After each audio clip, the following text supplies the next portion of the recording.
দেশের বাজারে আবারও বাড়ানো হয়েছে স্বর্ণের দাম। সবশেষ 15 আগস্ট ভরিতে 2,158 টাকা দাম বাড়ানোর ঘোষণা দেয় বাজুস। নতুন দরে ভ্যাট সহ 22 ক্যারেটের প্রতি ভরি স্বর্ণ বিক্রি হচ্ছে 2,36,779 টাকায়। 21 ক্যারেটের প্রতি ভরি 2,26,165 টাকা। 18 ক্যারেটের প্রতি ভরি 1,94,206 টাকা এবং সনাতন পদ্ধতির স্বর্ণের দাম নির্ধারণ করা হয়েছে 1,58,630 টাকা। দেশের বাজারে অপরিবর্তিত রয়েছে রূপার দাম। বর্তমানে ভ্যাট সহ 22 ক্যারেটের 1 ভরি রূপা বিক্রি হচ্ছে 5,074 টাকায়।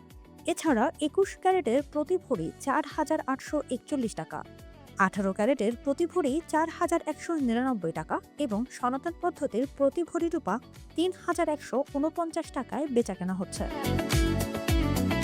বিশ্বের বিভিন্ন দেশের সঙ্গে বাংলাদেশের বাণিজ্য যত বাড়ছে, ততই বাড়ছে আন্তর্জাতিক লেনদেনে বৈদেশিক মুদ্রার ব্যবহার। আর তাই প্রতিদিনের মুদ্রা বিনিময় হার জানা হয়ে উঠেছে গুরুত্বপূর্ণ। বাংলাদেশ ব্যাংকের তথ্য অনুযায়ী আজ সোমবার 17 আগস্ট 1 মার্কিন ডলার 122 টাকা 55 পয়সা, ইউরো 141 টাকা 78 পয়সা এবং ব্রিটিশ পাউন্ড 165 টাকা 81 পয়সায় লেনদেন হচ্ছে। এছাড়া অস্ট্রেলীয় ডলার 86 টাকা 77 পয়সা, কানাডীয় ডলার 88 টাকা 30 পয়সা, সিঙ্গাপুর ডলার 95 টাকা 77 পয়সা এবং চীনা ইউয়ান 18 টাকা 17 পয়সা।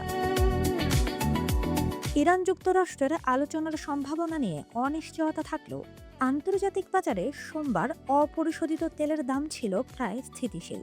হরমুজ প্রণালী ঘিরে উত্তেজনা ও সরবরাহ নিয়ে উদ্বেগের মধ্যেই গত সপ্তাহের ঊর্ধ্বমুখী ধারা ধরে রেখেছে তেলের বাজার। রয়টার্সের তথ্য অনুযায়ী সোমবার ব্রেন্ট ক্রুডের দাম ব্যারেল প্রতি 88.55 ডলারে অপরিবর্তিত ছিল। আর যুক্তরাষ্ট্রের ওয়েস্ট টেক্সাস ইন্টারমিডিয়েট তেলের দাম 14 সেন্ট কমে নেমেছে 82.26 ডলারে। রয়টার্সের তথ্য অনুযায়ী সোমবার ব্রেন্ট ক্রুডের দাম ব্যারেল প্রতি 88.55 ডলারে অপরিবর্তিত ছিল। আর যুক্তরাষ্ট্রের ওয়েস্ট টেক্সাস ইন্টারমিডিয়েট তেলের দাম 14 সেন্ট কমে নেমেছে 82.26 ডলারে।